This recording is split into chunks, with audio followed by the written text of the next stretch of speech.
말씀은 누가복음 21장 1절부터 4절의 말씀. 우리 찾으셨으면 우리 천천히 합독하도록 하겠습니다. 예수께서 눈을 들어 부자들이 헌금함에 헌금 넣는 것을 보시고 또 어떤 가난한 과부가 2렙돈 넣는 것을 보시고 이르시되 내가 참으로 너희에게 말하노니 이 가난한 과부가 다른 모든 사람보다 많이 넣었도다. 저들은 그 풍족한 중에서 헌금을 넣었거니와 이 과부는 가난한 중에서 자기가 가지고 있는 생활비 전부를 넣었느니라 하시니라. 아멘.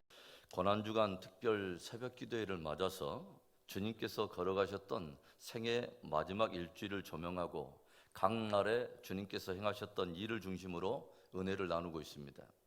하나님의 뜻 안에서 자신에게 주어진 마지막 남은 날들을 정확히 알고 계셨던 바로 그 주님. 그 주님은 바로 그 모든 날들 중에 당신에게 가장 의미 있고 가장 중요한 일들을 하셨다는 거죠.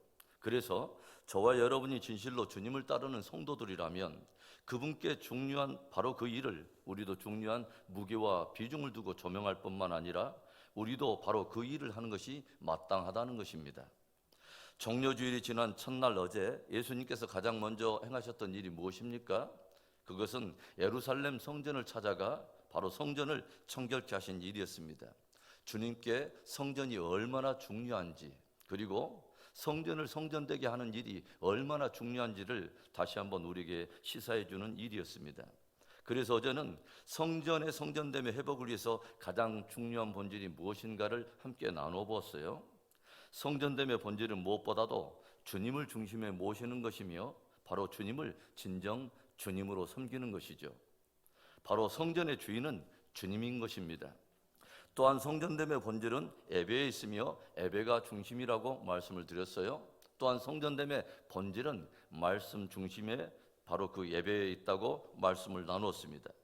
너희가 하나님의 성전인 것과 하나님의 성령이 너희 안에 거하시는 것을 알지 못하느냐라고 하는 말씀처럼 이번 특별 새벽 기도회를 통해서 진실로 우리의 공동체가 그리고 또 저와 여러분 안에 성전됨의 본질을 해치는 비본질적인 모든 것들을 다 제거하고 하나님의 성전됨을 회복하고 매일매일을 하나님의 성전으로 살아가는 복된 저와 여러분의 회복이 있기를 주의 이름으로 축원합니다. 종려주일이 지난 둘째 날에는 어떤 일이 있었을까요? 성전을 청결케 하신 예수님은 그 이튿날에 다시 성전으로 나아가 하나님께 헌금하는 한 과부를 보십니다. 그리고 많은 사람들 가운데 이 가난한 과부의 2렙돈의 헌금을 인정하시면서 많은 사람들 앞에 그녀의 헌신을 드러내시죠. 우리들이 주님 앞에 헌신하며 드릴 때에 깊이 물어야 할 질문이 있다면 무엇일까요? 첫째로는 중심으로 드리는가 하는 것입니다. 중심으로 드렸는가 하는 바로 그 문제죠. 우리들의 헌신을 보시는 주님의 평가의 가장 중요한 기준은 무엇보다도 헌신을 하는 사람, 드리는 사람의 마음의 중심일 것입니다. 오늘 본문에는 가난이라고 하는 단어가 3번이나 등장하죠. 물론 이것은 분명히 실제적인 가난을 의미하는 거예요. 실제로 홀로 과부가 된 이 여인은 생계를 꾸려가면서 남보다 더 벅찬 생의 짐을 지고 하루하루 매일 그렇게 벅차게 살았을 거예요. 어떻게 보면 시간을 내어서 성전에 나가는 것조차도 그녀에게는 사치스러운 것으로 여겨질 수도 있었고 그나마 지금 드리는 2렙돈은 그녀가 가진 생활비 전부였습니다. 그러나 그녀에게는 가시적인 가난을 뛰어넘는 깊은 하나님을 향한 갈망이 있었다고 하는 것이죠. 그것은 진정 하나님을 하나님 되게 섬기기를 원하는 하나님을 향한 가난한 마음이 있었다고 하는 것입니다. 주님을 향한 사모함, 주님을 향한 절대적인 갈망 말입니다. 우리가 주님을 깊이 알아가면 알아갈수록 어떤 마음이 듭니까? 그분께 합당한 것을 드리고 싶은 마음이 들게 되죠. 그리고 정말 그분께 헌신하고 싶고 그분을 가까이 하고 싶은 그런 마음이 들지 않습니까? 주님이 무엇을 말씀하십니까? 심령이 가난한 자는 복이 있나니 천국이 저희 것이므라. 여기에서 말하는 그 가난은 상대적인 가난을 말하는 것이 아닙니다. 제가 예전에 선교사 시절에 한국에서 선교복음을 하는데 어느 한 교회에 주일학교에 제가 초대를 받아서 아이들과 함께 복음을 나눈 적이 있어요. 그 아이들에게 제가 이런 말을 했어요. 아프리카 아이들은 먹을 것이 없어서 밥을 못 먹는 아이들이 너무 많아요. 그랬더니 아이들이 서로 이렇게 막 이야기를 나눈 거예요. 선교사님, 그럼 라면 먹으면 되잖아요. 선교사님, 그럼 빵 먹으면 되잖아요. 제가 말하는 것은 아프리카 아이들이 먹을 것 자체가 없는 절대적인 가난을 말하는 것인데, 아이들이 이해하는 것은 상대적인 가난으로 오해를 하고 있더라는 거죠. 여러 가지 가운데 선택할 수 있는 그런 상대적인 가난이 아니라 아예 선택의 여지가 없는 절대적인 가난이 있다는 거죠. 그런데요, 바로 이것을 오늘의 이야기와 영적인 의미로 연결지어 보면 이 과부의 헌신은 예수님의 마음을 매우 뭉클하게 만드는 바로 그런 일이었다고 하는 거예요. 풍족한 선택 가운데 주께 나오며 풍족한 중에 주께 드리는 그러한 헌신이 아니라 절대적으로 주님만을 향한 가난함으로 나오는 헌신을 주님은 알고 계셨고 주님은 보고 계셨다고 하는 것입니다. 주님께서 생애 마지막 시간을 지내며 드러내는 이 사건은 주님께 아주 매우 의미가 있는 사건이었을 거예요. 주님은 종교가 아니라 생명이시기에, 주님은 우상이 아니라 인격이시기에, 저와 여러분 사이에 주님은 정말 그 살아있는 관계, 서로를 향한 가난한 마음, 서로를 향한 갈망이 있는 바로 그 사랑의 관계를 주님은 원하신다고 하는 거죠. 이 과부의 헌신은 주님의 마지막 발걸음에 주님의 얼굴에 작은 미소를 짓게 만드는 아주 의미 있는 일이었을 것입니다. 주님은 그 과부의 마음 안에 있는 하나님을 향한 사랑을 읽으신 거죠. 주님 아니면 안 되는 바로 그 사랑 말입니다. 여러분, 오늘 주님의 말씀이 좀 이상하지 않아요? 이 가난한 과부가 다른 모든 사람보다도 많이 넣었도다. 실제 이 여인이 헌금함에 넣은 것은 다른 사람들보다 많지 않았습니다.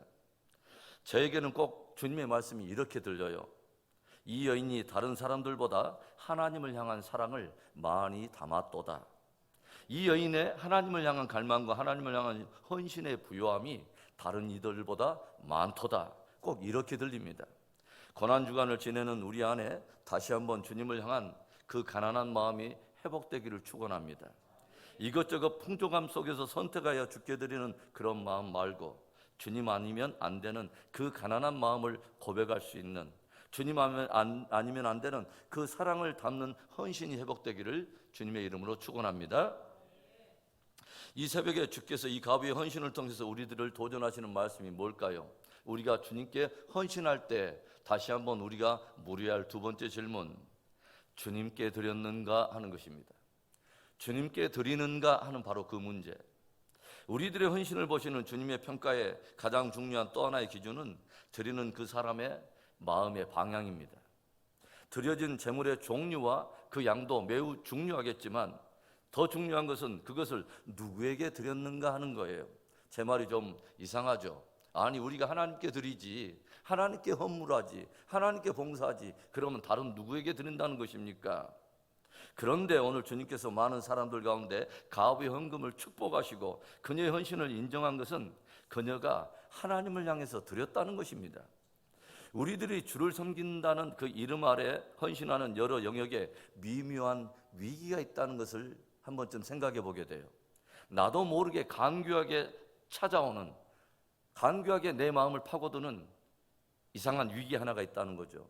헌신과 경건을 빙자하여 사람들의 마음을 얻고자 하는 아주 간교한 교만 말입니다. 그것의 향기를 내가 맡으려 하는 그 유혹, 그것을 내가 즐기려 하는 그런 유혹이 있다고 하는 거죠. 이 미묘한 유혹, 이 미묘한 위기에서 자유한 사람이 있다고 감히 누가 장담할 수 있겠습니까? 오늘 헌금하는 바로 그 현장에는 부자들이 제법 많이 있었음을 우리가 볼 수 있어요. 주님께서 풍족한 중에 주님께 드린 부자들의 헌금을 무시하거나 그들의 헌금을 비하하려고 하는 것이 아닙니다. 다만 주님께서 우리에게 무엇인가를 경계하려고 우리에게 들려주시는 말씀이 있다는 거죠. 혹이라도 주께 드리는 헌신에 은근히 사람들에게서 칭찬을 들으며 사람들의 마음을 얻으려고 하는, 그런 인정받으려고 하는 그런 엉뚱한 유혹을 떨쳐버리라는 것입니다. 예전 한국에서 청년 목회를 할 때 대구의 어떤 한 교회에서 일어났던 한 이야기를 제가 들은 적이 있어요. 하나님께 큰 재정적인 축복을 받으신 한 장로님께서 주신 마음이 있어서 감사함으로 소원하여 교회 건축에 필요한 예산에 넘치도록 헌물하여 교회가 마침내 건축을 마치고 헌당을 하게 되었답니다. 그런데 그렇게 기쁘고 감사한 마음으로 헌신하여 봉헌이 끝났는데 교회에 갈 때마다 이상하게 이 교회는 내 교회야, 이 교회는 내가 헌신해서 지은 거지, 이상한 감정들이 끊임없이 올라오고 이상하게 사람들이 들려주는 그런 칭찬을 계속해서 은근히 즐기게 되더라는 것입니다. 그래서 그 장로님이 몇 달을 조용히 기도하는 가운데 그 교회를 조용히 떠났답니다. 교회당은 주님께 헌신하여 드렸는데 자기 안에 교만이 일어나고 사람들 앞에서 자기가 자꾸 영광을 받는 것 같아서 주님 앞에 죄송해서 조용히 그 교회를 떠났다는 거죠. 저에게 많은 생각을 하게 만드는 아주 중요한 이야기였습니다. 산상수훈 가운데 주님께서 우리들이 주를 향하여 드리는 많은 경건에 대해서 계속해서 경계해 우리를 도전하시는 말씀이 뭐예요? 마태복음 6장 1절에 이런 말씀이 있죠. 사람에게 보이려고 그들 앞에서 너희 의를 행하지 않도록 주의하라. 그리하지 아니하면 하늘에 계신 너희 아버지께 상을 받지 못하느니라. 구제할 때에 외식하는 자가 사람에게서 영광을 받으려고 하는 것처럼 그렇게 사람들 앞에서 나팔을 불지 말라는 거예요. 기도할 때 외식하는 자와 같이 그렇게 하지 말라는 거예요. 저들은 자기 상을 이미 받았느니라. 금식할 때 외식하는 자들 같이 하지 말라는 거예요. 저들은 이미 자기 상을 다 받았다고 주님은 들려주세요. 경건의 방향이 주님이 아니라 사람이었다는 것입니다. 주님의 마음을 얻으려 하는 것이 아니라 사람의 마음을 얻으려고 했다는 거죠. 그래서 사람의 마음을 얻었기 때문에, 사람들로부터 칭찬과 인정을 받았기 때문에 주님께로부터 받을 상은 없다는 것입니다. 성막에서 주께 올려드리는 분향을 위해서 여러 향을 제작하는 제작법이 있는데 그 가운데 주님이 경계해야 될 것을 들려주시는 이런 말씀이 있어요. 출애굽기 30장 37절과 38절의 말씀인데, 네가 여호와를 위하여 만들 향은 거룩한 것이니 너희를 위하여는 그 방법대로 만들지 말라. 냄새를 맡으려고 이 같은 것을 만드는 모든 자는 그 백성 중에서 끊어지리라. 여러분, 잘 섬기고 잘 드리고 잘 헌신한 후에 다 까먹지 않도록, 영광 받을 거 다 받아서 하나님 앞에서 빈약하게 서지 않도록 주의할 수 있기를 바랍니다. 오직 주님께 인정받을 사람처럼 그렇게 섬기십시오. 주님께 인정받으려면 어떻게 하면 될까요? 주님께 드리면 됩니다. 주님을 향해서 드리면 됩니다. 할렐루야. 주님께서 고난주간을 지나는 이 새벽에 과부의 헌신을 통해 도전하시는 말씀 무엇입니까? 우리가 주께 헌신할 때 다시 한번 깊이 질문해야 될 세 번째 질문, 합당하게 드렸는가 하는 것입니다. 합당하게 드리는가? 4절의 말씀을 볼까요? 저들은 그 풍족한 중에서 헌금을 넣었거니와 이 과부는 그 가난한 중에서 자기가 가지고 있는 생활비 전부를 넣었느니라. 저는 주의 성도들이 주님 앞에 나아갈 때마다, 드릴 때마다 바로 이것을 생각해 봐야 되지 않을까 하는 생각을 해봐요. 이것이 과연 주님이 받으심직한가? 이것이 과연 주님께 합당한 것인가 하는 거죠. 우리가 누군가를 섬길 때는 그 대상과 그 존재에 대해서 내가 생각하는 합당한 격과 가치를 따라서 우리가 반응하게 되죠. 예배라고 하는 월십이라고 하는 이 단어는 월스, 즉 가치를 의미하는 이 단어에서 파생된 것인데, 그 존재가 가지고 있는 격에 합당하게 그분을 높이는 행위를 예배라고 말하는 것입니다. 이 과부가 가난한 중에도 자기가 가진 전부를 헌금한 것은 그 과부에게 있어서 하나님이란 분이 어떤 존재인가를 그녀가 고백한 것입니다. 전부가 의미하는 것은 실제적인 전부의 의미일 수도 있겠지만 그녀가 할 수 있는 최고의 헌신을 말하는 것입니다. 오스왈드 챔버스라고 하는 목사님이 계시는데 그분이 살아생전에 냈던 묵상집의 제목이 My Utmost for His Highest라고 하는 그런 제목입니다. 직역하면 최고이신 분을 위한 나의 최선이라고 하는 그런 뜻입니다. 한국 제목으로는 주님은 나의 최고봉이라고 하는 제목이에요. utmost라고 하는 단어는 최고의, 극도의 또는 최대한도의라고 하는 의미를 가진 단어죠. 최고이신 주님 앞에 나의 최고를, 최고이신 그분 앞에 나의 최대한의 최선을 이라고 하는 그런 의미입니다. 예배와 경건의 질은 드리는 사람이 그 대상과 존재를 어떻게 여기는가에 따라 달라지는 거죠. 주님은 적게 드리는 것을 책망하려고, 또 그것을 또 때때로는 격려해 주려고, 그 과부를 힘내라고 격려해 주려고 오늘 이 말씀을 들려주는 것이 아닙니다. 다만 주님께서는 우리에게 이것을 질문하는 것이죠. 너에게 있어서 나는 누구인가? 너에게 있어서 나의 존재는 어느 만큼인가? 바로 이 질문인 것이죠. 오늘 우리가 주님을 향해서 주께 드리는 여러 헌신과 경건과 드림은 바로 그 질문에 대한 저와 여러분의 대답인 것입니다. 그 질문에 대한 우리의 고백인 것입니다. 오늘 예수님은 십자가를 앞둔 시간에 별로 중요하게 보이지 않아 보이는 한 사람과 그녀의 이야기를 우리에게 드러내심으로 주님을 향한 우리의 헌신을 다시 한번 감금하게 하십니다. 십자가는 예수님께서 그분의 최고봉인 하나님을 향한 최고의 사랑과 최고의 드림의 한 표현이었습니다. 그리고 그 십자가는 그분이 저와 여러분이라고 하는 존재를 어떤 가치를 두고 계시는가, 어느 만큼 섬기고 사랑하셨는가를 보여주는 바로 그분의 우리를 향한 사랑의 고백인 것이죠. 사랑하는 여러분, 주님은 저와 여러분에게 최고봉이십니까? 기도합니다. 좋으신 하나님 아버지, 감사합니다. 복되고 아름다운 고난주간 특별 새벽기도 두 번째 날에 가난한 한 과부의 하나님께 드리는 헌물을 드러내시고 그것을 통하여 우리에게 다시 한번 경건과 헌신의 드림의 의미를 감금해 볼 수 있도록 은혜 주심을 감사합니다. 오 하나님, 회개하게 됩니다. 하나님, 중심으로 나는 드렸는가?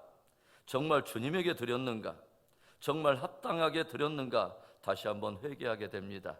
좋으신 하나님, 의미 있는 고난주간, 오 하나님 아버지, 이 고난주간을 지나면서 다시 한번 주께 드리는 우리의 헌신을 다시 한번 감금해 볼 수 있도록 은혜를 주시고 다시 한번 우리가 중심으로 드리게 하시고 주님에게 드리게 하시고 합당하게 드릴 수 있도록 우리를 축복하시옵소서. 역사하신 하나님을 찬양하고 주 예수 그리스도의 이름으로 감사하며 기도합니다. 아멘.